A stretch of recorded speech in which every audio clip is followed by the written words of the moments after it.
আমি চলে যাইতেছি। আপনার হাতের রান্না না অনেক মজা।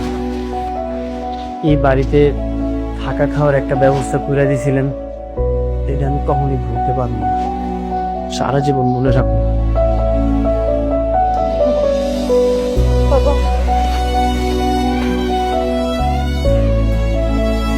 স্যার, আপনি আমার এই বিশ্বাস করে এই বাড়িতে রয়েছিলেন, আপনার বিশ্বাসটা আমি রাখতে পারিনি, আমার মাফ করে দিন।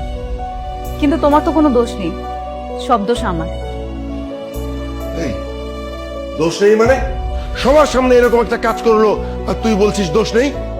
হ্যাঁ বাবা, ভার্সিটিতে যা ঘটেছে সব আমার জন্যই হয়েছে। কথা কেন পেঁচাচ্ছিস? সরাসরি বল। বাবা, আমি আসলে ওকে জোর করে বাথরুমে নিয়ে গেছিলাম, ওর কোনো দোষ নেই। তুমি ওকে মাফ করে দাও, যা শাস্তি দিতে হয় তুমি আমাকে দাও বাবা। তুই কেন ওকে জোর করে বাথরুমে টেনে নিয়ে যাবি? কারণটা কি? এই তুই কি যেটা বলছিস সত্যি নাকি ওকে বাঁচানোর জন্য মিথ্যে কথা বলছিস? না, আমি সব সত্যি কথা বলছি। আমি কালকে রাতে ওকে চিঠি লিখেছিলাম, ও আমার চিঠির উত্তর দিচ্ছিল না, ও আমাকে ইগনোর করছে বাবা। আমি এটা সহ্য করতে পারিনি, তাই আমি রাগ করে। বাহ বাহ বাবা বাবা বাহ, কি অদ্ভুত চিন্তা ভাবনা নিয়ে তোরা চলিস। হ্যাঁ, তোর বাবা তোর সাথে ওর জন্য বিয়ে ঠিক করলো, তুই কি করলি? ঢং করে বলি না আমি বিয়ে করব না, গ্রামের ছেলে। আর তুই কিনা কালকে রাতে গেছিস ওকে চিঠি দেওয়ার জন্য। মানে মনে এই নূর, ও যা বলছে এটা কি সত্যি? হ স্যার, এই কথাটাই তখন আমি করতে চাইছি। সত্যি?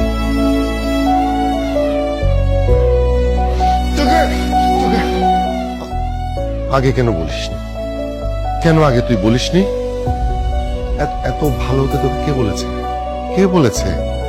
কেন তুই এত অপমান নিজের পরে কেন নিলি?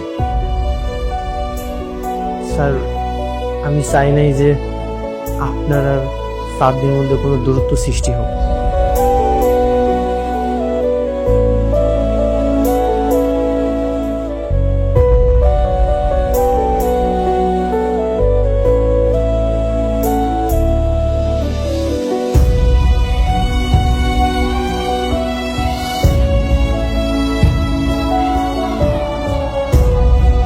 শোন, তুই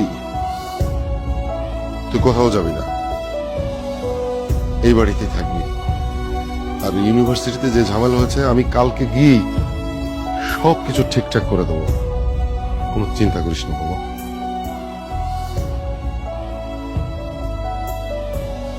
থ্যাংক ইউ স্যার।